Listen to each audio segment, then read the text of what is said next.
Vamos iniciar mais uma viagem ao sabor de Lugar das Letras.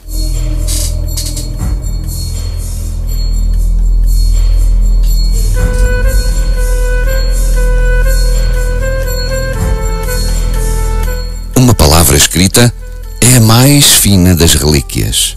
A leitura engrandece a alma. E no passado domingo estivemos em direto, onde o nome e uma terra com ressonâncias históricas, onde vários achados revelam as velhas raízes da vivência humana neste local, desde a pré-história. A exploração das minas de ouro nas regiões próximas e a posição estratégica do Castro comprovam a permanência dos romanos nesta terra. Estou-vos a falar de Gondomar. Estivemos à conversa com a escritora Aline e hoje voltamos de novo a Gondomar, onde iremos estar à conversa com a escritora Clementina Sousa.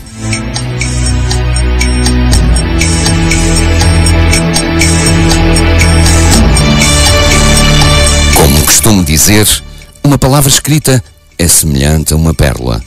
A escrita é a única forma perfeita do tempo.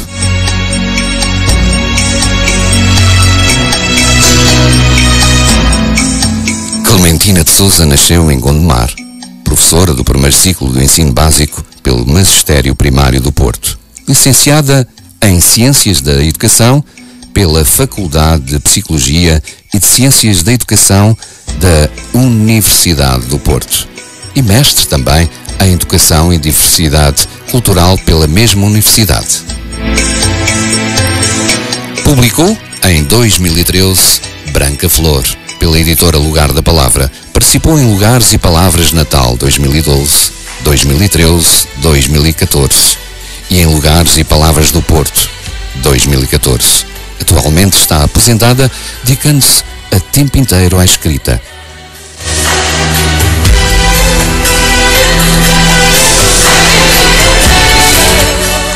E já estamos em direto desde a linda cidade de Gondomar, que também é constituída por um mosaico de espaços verdes que dão cor ao concelho. Olá, muito bom dia. Bom dia. Bom dia, Clementina Sousa. Bom dia, Zezé. Como está? Tudo bem. Desde já eu agradecemos a sua participação nesta viagem em Lugar das Letras, desde essa encantadora cidade de Gondomar. Eu é que agradeço, muito, muito. Os meus agradecimentos aos apresentadores deste belo programa, não é? O Portugalíssimo e o Lugar das Letras. Meus agradecimentos ao José Miranda. Muito obrigada por essas belas palavras de simpatia, pela confiança, pelo incentivo. Os meus parabéns pelo vosso programa e desde já muitas felicidades para a continuação desse programa. Muito obrigado e não tenho que agradecer.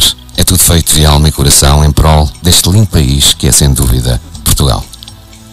É verdade.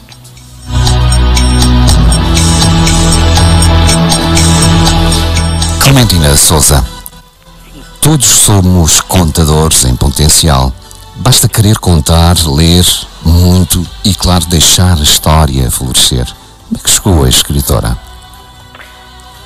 Escritora? Eu acho que ainda não sou escritora, não é? Eu vou tentando chegar lá. É um caminho longo que eu tento dar o meu melhor. Mas aquilo que me fez começar a escrever foi desde o momento, e a publicar mais, porque eu escrever já ia escrevendo sempre durante toda a minha vida, mas ia guardando nas gavetas aquilo que escrevia, até que quando me reformei, tive assim um bocadinho mais de tempo e aí sim abri as gavetas e comecei a pensar o que é que eu poderia fazer. A minha primeira ideia foi a Branca Flor. Foi a Branca Flor porque foi um conto que sempre me acompanhou ao longo de toda a minha vida. Eu, desde pequenita, que eu ouvi muito, muito novinha, aí pelo início dos anos 60, eu devia ter 6, 7 anos, quando o ouvi da boca do Diamantino, que era um empregado, um operário, um aprendiz de ourivesaria. O meu pai era ourives, tinha uma oficina grande, com vários empregados, mulheres também, mas havia aquele rapaz que que era mais novito, era um aprendiz e que contava histórias maravilhosas.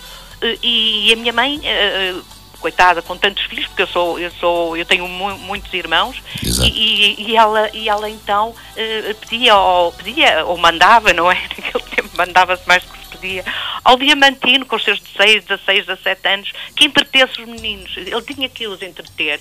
Então ele contava essas histórias e eu chegava-me a ele e pedia-lhe que contasse. E a Branca Flor nasceu aí, apareceu-me aí. Eu conheci aí a Branca Flor nessa idade. E ela acompanhou-me, porque depois eu, já como professora, ia contando nas salas de aula e os meus alunos gostavam e pediam que repetisse. Diziam, Clementina, conta outra vez. Uns diziam a história da Branca Flor. É engraçado porque outros diziam a história do Manuel, porque são as duas personagens fortes do conto. E eu contava. E então, quando me reformei, disse, bom, eu vou escrevê-la, porque ela era tão desejada. Muitos até me pediam que a publicasse, perguntavam onde é que está este conto, que nós gostaríamos de o ter. E eu resolvi, vou escrevê-lo, um dia eu vou escrevê-lo. E assim cumpri a minha promessa. E realizou-se um sonho. Sim, realizei esse desejo meu e de tantas crianças, que com a ajuda, claro, do Lugar das Letras, do João Carlos Brito, não é? Esse grande, como é que direi, João Carlos Brito, para mim, é um agitador de vontades, não é? É verdade. Quer dizer, não é? É como eu. Eu estou a ver. E o qual eu agradeço imenso, porque nos tem dado uma grande ajuda para esta grande viagem que é, com certeza, o Portugalíssimo. É. A Clementina Sousa prefere escrever ou contar histórias? São duas coisas diferentes. Eu acho que uma alimenta a outra, não é? Uma vive da outra. Eu gosto de contar. Gosto de ir às escolas, de contar, tenho ido a algumas escolas, um beijinho muito grande para os alunos daqui de São Pedro da Cova, para todas as escolas, onde fui tão bem recebida, e portanto, isso, contar histórias é sempre para mim alguma coisa que me faz falta. Mas eu vou também contando, porque eu tenho 3 netos e eles também exigem muito de mim e querem sempre que eu conte. E à noite, quando ficam cá, às vezes a dormir, eles pedem-me sempre uma história. Eles são pequeninos ainda, o mais novo tem 6 anos, a Mafalda tem 8 e o Gustavo tem 11, e os mais novos pedem-me sempre muito que conte histórias, e eu acho muito importante esse momento tão íntimo, não é? De se contar uma história. Pode ser lida, posso pegar numa Alice Vieira, posso pegar numa Sofia, posso pegar no António Pina, posso pegar nas minhas histórias que vou inventando. Às vezes eles dizem, professora, mãe, avó, sim, às vezes chamam-me mãe, avó, conta uma de boca, como eles dizem, uma de boca, que é aquelas que eu vou inventando, que vou criando com eles naqueles momentos de mais silêncio, em que é preciso acalmar, não é? Aliás, esses momentos são importantes para criar, eu acho que são fundamentais para criar em qualquer pessoa o gosto pela leitura, o gosto pela escrita, não é? Que vem desde muito pequenino, desde até as canções de embalar, não é? Desde as canções de embalar. É aí que nasce a literatura. É desde as canções de embalar, desde as histórias de tradição oral que nós contamos, que nós ouvimos e que depois recontamos e já contamos de outra maneira, não é? Que já contamos de outra maneira. Quais os seus autores preferidos e é que se pode dizer a influenciaram como escritora? Os meus autores preferidos, quer dizer, eu posso dizer que durante toda a minha vida li bastante. É claro que essa de Queiroz é sempre, está em todos nós, não é? É inegável, não é? Toda a obra dele. Exato. Agostina, meu Deus, Agostina, o que dizer dessa grande mulher? Para quem escrever, ela diz que escrever é comover para desconvocar a angústia e aligeirar o medo. Eu acho que esta frase diz tudo, não é? Porque a vida é complicada e e os medos são tantos, e os riscos, não é, da própria vida e de tomarmos decisões, e eu até estar aqui a falar para o vosso programa, há um medo cá dentro, não é? Mas realmente é preciso desconvocar essa angústia, aligeirar esse medo, e escrever pode ser uma forma de aligeirar esse medo, de aligeirar esse medo. Os motivos que a levam a escrever? Olha, os motivos são sempre as pessoas. Sempre as pessoas, as relações que têm com os outros, as relações que têm com as coisas, no trabalho, no dia-a-dia, as suas opções de vida, porque é que as tomam, as circunstâncias em que vivem, as suas histórias de vida. E os lugares onde vivem essas pessoas, os lugares são sempre muito inspiradores, especialmente aqueles lugares que falam das pessoas que neles habitam, não é? Lugares que têm história, contam histórias. Esses lugares refletem a vida de quem neles mora.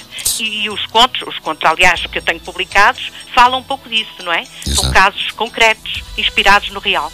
Não é? O que é que a inspira a criar, a escrever? É isso. São as pessoas, são as relações. Este mundo à sua volta, a natureza. E a natureza profunda das coisas. E a lógica das coisas também, não é? E uma ideia, porque uma ideia puxa a outra, não é? Quando eu vou escrevendo, uma ideia é fascinante, porque assim, uma ideia puxa a outra, o texto vai-se fazendo, e eu posso até, às vezes eu penso que de início eu não sei ao certo onde é que aquilo vai dar, não é? Há uma ideia geral, eu sei, eu quero falar das mulheres mineiras, por exemplo, não é? Como faço nos contos e palavras de Natal, e nos contos e palavras do Porto. Eu quero falar da vida da irmã Camila, no convento de freiras, e essa ideia, depois umas ideias puxam as outras, depois há uma força qualquer, que eu não sei o que é, a força das circunstâncias, será? É como se o conto tomasse uma vida própria.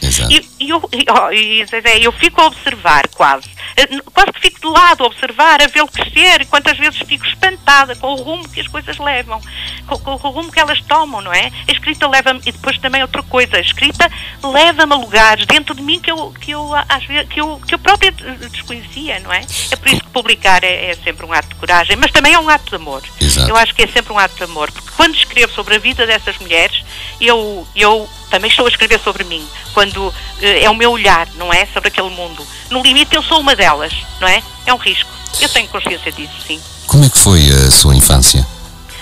A minha infância foi uma infância feliz. Foi uma infância de campo, de correr muito no campo, de viver.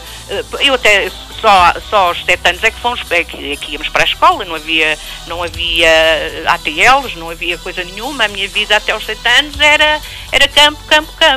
Porque eu sou de Gondomar, a minha casa era uma casa grande, com muitos filhos, com muita gente também, porque era uma oficina grande, ourivesaria, havia muita gente que ajudava em casa, a minha mãe, e portanto eu vivia muito a correr pelo campo fora, a ir para o mato, com os meus irmãos e sempre com alguém que nos acompanhava, uma empregada mais novita, que também contava histórias, a Alexandrina. Eu nunca falei da Alexandrina, mas agora de repente com essa pergunta lembrei-me dela. A Alexandrina era uma rapariga também que deveria, para mim já era uma mulher, mas ela não deveria ser uma adolescente, não é? Porque antigamente as raparigas, era muito difícil as raparigas irem estudar. Exato. Especialmente quando tinham dificuldades. Os pais punham-nos a trabalhar, quando faziam a 4ª classe, não é? Às vezes nem isso faziam. E então eu ia muito para os campos e contava-me histórias, e eu tinha uma relação muito forte, muito ligada à natureza. Portanto, a minha infância foi muito isso, foi muita natureza, muito isso, não é? Não é por acaso que temos uma frase que está sempre em nossa mente: a recordar é viver. É verdade. Algum momento especial, divertido da sua carreira para contar-nos? Divertido tem muitos, agora tenho-me assim divertido da minha carreira. É sempre as festas, os nossos momentos de encontro mais informal, mesmo dentro da sala de aula, mas muitas vezes fora da sala de aula. Eu um bocadinho relacionado com a minha visita às escolas, uma coisa que me marcou, agora lembro-me, uma das vezes que fui às escolas, eu estava, portanto, as colegas da escola tinham preparado a salinha para a chegada da Clementina, para a chegada da Branca Flor, os alunos saíam da sala e iam passando, e eu estava de lado, assim, a olhar para eles, e um menino, um rapaz, talvez da 3ª, 4ª classe, virou-se para o outro, olhou para mim e disse assim: eu não acredito. E eu fiquei assim, porque ele estava a dizer que não acreditava que quem escreveu Branca Flor estivesse ali. Era como se eu fosse a própria Branca Flor. Eu acho que para ele eu era a Branca Flor. Exato. Eu achei aquilo tão delicioso. E também outra coisa, de uma responsabilidade muito grande, não é? Que nos obriga a ser muito rigorosos naquilo que fazemos. E isso, portanto, são momentos de um grande contentamento. E marcantes também. Marcantes. Um recado para os seus leitores e leitoras, Clementina Sousa. Olha, um recado. Eu acho que eu gostaria de dizer que para mim, eu não gosto muito de dizer leiam, porque ler não se pode dizer. Ler não. Eu acho que há um livro que é do Daniel Penhac, que é o Como um Romance. Ele começa logo por dizer assim: ler não suporta o imperativo, portanto não se pode dizer leiam, assim como amar não suporta o imperativo, assim como sonhar não suporta o imperativo. Ele diz isso nesse livro e começa logo com isso, e eu acho que isso diz muita coisa. Mas o que eu gostaria então de dizer é que ler um bom livro faz de mim uma pessoa melhor, faz sempre de mim uma pessoa melhor, e que quando leio nunca estou só. E é isso que eu sinto, porque quando eu leio e quando escrevo, convoco uma série um conjunto de memórias e, portanto, de pessoas que conheço, que conheci, que passaram na minha vida, que estão na minha vida, e que, portanto, eu nunca estou só. Ler é por isso que é tão bom ler, não é? Exato. Porque nunca ninguém está só. A leitura me faz respirar em espaços mínimos e me faz entender que ter hábito não é apenas o suficiente, mas sim ter o prazer de conhecer cada palavra, frase e parágrafo como se fosse nossa vida. Clementina Sousa, agradecemos a sua companhia ao sabor do Lugar das Letras, desde Gondomar, em direto com o nosso querido e vasto auditório. Um beijo cheio de ternura, desejo-lhe um feliz domingo, um futuro cheio de projetos. Até uma próxima história. Sim, e bem-haja. Posso só agradecer aqui então a vocês, claro, felicidades mais uma vez para o vosso programa. Agradeço à editora Lugar da Palavra, o meu muito obrigado ao João Carlos Brito, à Maria Eugénia Ponte. É que está a gravar esta nossa emissão, esta nossa viagem. Grande. Não conheço pessoalmente, ela está em Lisboa, nós aqui no Porto, não é longe, mas ainda não calhou, não é? Um grande abraço para a Maria Eugénia Ponte e beijinhos a todos os alunos das escolas por onde andei, levada pela mão da Branca Flor e do Manuel. Às alunas de todas as escolas que fazem parte do agrupamento São Pedro da Cova, em Gondomar, às da EB23 de Juvim, às da Escola Secundária de Gondomar, a todas as colegas, e um forte... também queria falar sobre o Aurélio, porque Aurélio Mesquita, o ilustrador, um forte abraço para ele também, um beijinho muito grande. Ele ilustrou a Branca Flor com uma sensibilidade artística, um elevado rigor. Ele iluminou o conto de uma maneira muito particular, muito bonita. Obrigada, Aurélio. Obrigado, Clementina Sousa. Feliz domingo uma vez mais. Obrigada. E um grande beijo e abraço a essa linda cidade de Gondomar. Sim. Bem-haja. Chegou cá. Muito obrigado. Muito obrigada, Zezé. Bom dia. Bom dia.